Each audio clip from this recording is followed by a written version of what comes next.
नमस्कार माननीय परीक्षक, आदरणीय गुरुजन वर्ग आणि माझ्या छोट्या मित्रमैत्रिणी. मी स्वानंदी प्रवीण कुबल इयत्ता 4थी मध्ये शिकत आहे. आज मी तुम्हाला एका अशा गोष्टीबद्दल सांगणार आहे जी माझ्या हृदयात आहे. ती म्हणजे मी मोठी झाल्यावर माझ्या देशासाठी काय करेन. मित्रांनो, आपण शाळेत रोज प्रतिज्ञा म्हणतो, भारत माझा देश आहे. हे ऐकले की किती अभिमान वाटतो. पण हा देश महान बनवण्यासाठी मी काय करू शकते? काही दिवसांपूर्वी मी महात्मा गांधीजींचे एक वाक्य ऐकले होते. समाजात तुम्हाला जो बदल हवा आहे तो आधी स्वतःमध्ये करा. हेच मी ठरवले आहे.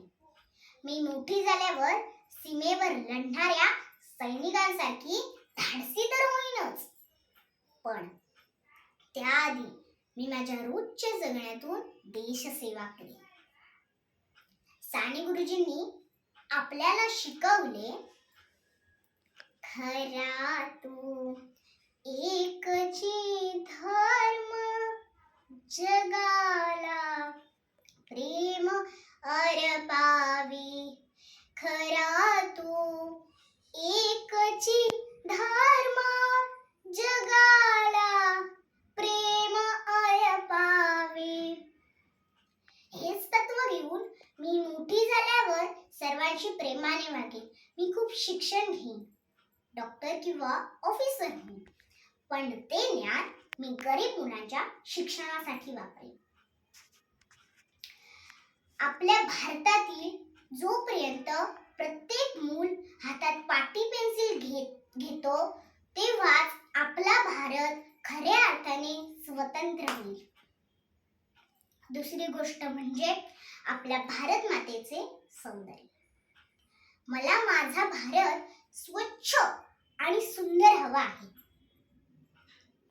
मला कोणीही दिसलं घाण टाकताना तर मी त्याला थांबवेन. मी झाडे लावून प्रदूषण कमी करण्याचा प्रयत्न करेन. झाडे लावा, झाडे जगवा ही माझी फक्त घोषणा नसून ती माझी एक कृती असेल. मी आपली संस्कृती जपेन आणि आपल्या देशभक्तांचा, जसे की छत्रपती शिवाजी महाराज, भगतसिंग, झाशीची राणी लक्ष्मीबाई यांच्या शौर्याची आठवण नेहमी माझ्या मनात ठेवीन. मी कधीही खोटं बोलणार नाही आणि कायद्याचे पालन करून एक आदर्श मुलगी बनवून दाखवीन.